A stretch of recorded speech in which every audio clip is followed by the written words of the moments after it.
Welcome to the podcast. Let's dive into a story that challenges centuries of accepted narrative about Mary Magdalene, a woman whose true historical significance might have been, erased for over 1,400 years. I'm really excited about this. There's so much to unpack here. What's the surprising twist in her story? Well, for so long, millions have been told Mary Magdalene was a prostitute. But, if you look closer, her story it's totally different. She was actually a major supporter of Jesus, financing his ministry, sticking with him while many others fled, and being the very first witness of the resurrection. Right. That's definitely a huge contrast. So she wasn't just a background figure, she was front and center in the Gospels, right? Exactly. In the Gospels, especially in John, she is portrayed as a central figure, the woman who not only witnessed the burial but discovered the empty tomb and even had a private conversation with the risen Christ. It's like, the Gospels give her an essential role, not a marginalized one. Yep, I get that. And what really blew my mind is how her image was reshaped over time. How did that happen? It was, a fascinating transformation.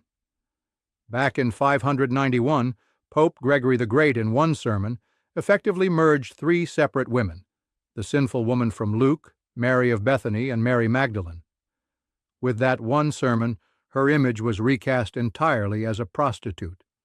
This one homily, rewrote history for over 1,000 years, reinforced by art, theater, and preaching. It really shows the power of narrative control.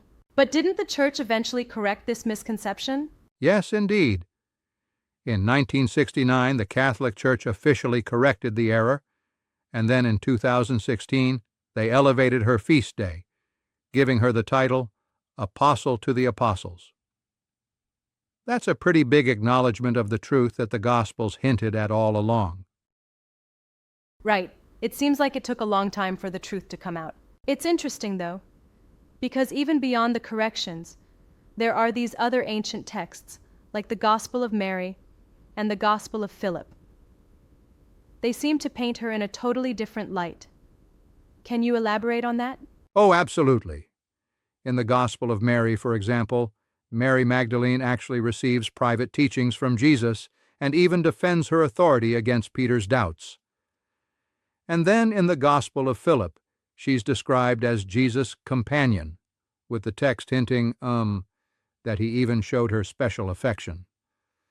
The manuscript even breaks off right there, which sparked centuries of speculation about their relationship. It's almost like those texts were trying to, reclaim her dignity. But don't those texts belong to rival Christian groups? Some might argue they're less reliable, right? That's a valid point, and yes, they come from alternative Christian traditions. However, these texts challenge the dominant narrative, suggesting that there was, a significant gap between what actually happened and what the mainstream church wanted to portray. It's like they provide a window into a more equality-centered early Christian community where Mary's authority was recognized. I see what you mean. It's a sort of counterbalance to the later, more controlling depictions. Speaking of controlling depictions, I'm intrigued by the stark differences between Eastern and Western interpretations. Exactly. In the Eastern churches, Mary Magdalene was never seen as a prostitute. Instead, she was celebrated as equal to the apostles, being called the equal to the apostles, and heralded as the first teacher of the resurrection.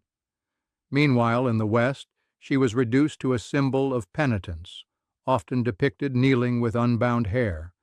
It reflects, not so much the truth, but a deliberate narrative about sin and control. Right, there's definitely a cultural and political layer to how her story was used. And there's also this colorful medieval lore about her, like how she supposedly escaped to Provence and merged with local legends. What do you make of that? The legends are absolutely fascinating. In medieval France, it was claimed that Mary Magdalene escaped by boat to Provence and even lived in a cave. Plus, in southern France, her legacy mixed with local veneration of a dark-skinned saint named Sarah Lacaille. Although these stories lack strong historical backing, They showed just how deeply her Yeah, memory it's almost gripped like her people's story became a imagination. canvas for local culture and spirituality. Now, some critics might say that elevating her status now is looking backward and romanticizing a past that wasn't so clear-cut. What's your take on that? Well, that's a fair critique. But I'd say it's more about correcting a historical injustice. Mary Magdalene wasn't just a side character. She played a pivotal role in early Christianity. Reclaiming her story isn't about rewriting history. It's about, acknowledging the complexities of the past that were suppressed by later I biases. agree that it's important to give her the recognition she deserves. Definitely. And isn't it wild how modern culture has taken her image even further? I'm thinking of the novels and films where she's sometimes presented as, Jesus' secret wife. Oh, absolutely. While there's no ancient text that explicitly makes that claim, these portrayals speak to a modern desire to challenge traditional power dynamics. They, resonate with those who see her as a feminist icon, someone who challenged the established order, like Peter's authority. It's like her story has become a rallying point to question historical narratives. Yeah, it really shows how flexible her legacy can be in the public imagination. So if we put it all together, who truly was Mary Magdalene? At her core, Mary Magdalene was a dedicated follower of Jesus. She provided financial support, stayed by his side during the darkest hours, and was entrusted with the, monumental task of being the first witness to the resurrection, essentially the first evangelist. Yet over time, her image was manipulated and, stamped with connotations of sin and That's a striking marginality. transformation. It makes you wonder how many other historical figures have been, similarly misrepresented. Exactly. Mary Magdalene's case is a prime example of how narratives can shift depending on who holds the power. It's like someone having the authority to decide which parts of the story are told and which are erased. Right, and that power dynamic is still relevant today in many ways. And the fact that her real story survived through texts, legends, and lasting devotion, that's pretty extraordinary. Yes, absolutely.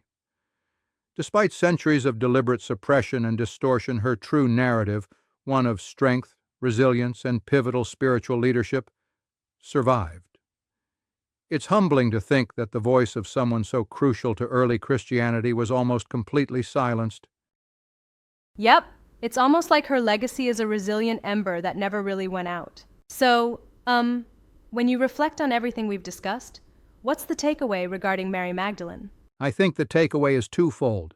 First, it's a call to revisit and critically examine historical narratives and question whose interests they serve. And second, it's an acknowledgement that real history, often messy and complex, can endure despite attempts to reshape it for power. Mary Magdalene reminds us that truth sometimes needs to be rediscovered, even against the odds. Absolutely. It's the empowering message, really, reminding us that history isn't static. It's open to reevaluation as we bring new perspectives and evidence to light. Exactly. And it reminds us to keep questioning old narratives and to celebrate those voices that have been overlooked. Mary Magdalene, the true first apostle of the resurrection, is a testament to that idea. Right on. That was an incredibly thought-provoking discussion. Thanks for going into such deep detail about her remarkable story. Thanks to you as well. It's always enlightening to peel back the layers on history and see how much nuance there really is. And for all of us listening, remember to keep an open mind and be curious about what might lie beneath the surface of long-accepted tales. Absolutely. Until next time, keep questioning, keep exploring, and keep celebrating the truth, no matter how hidden it might be.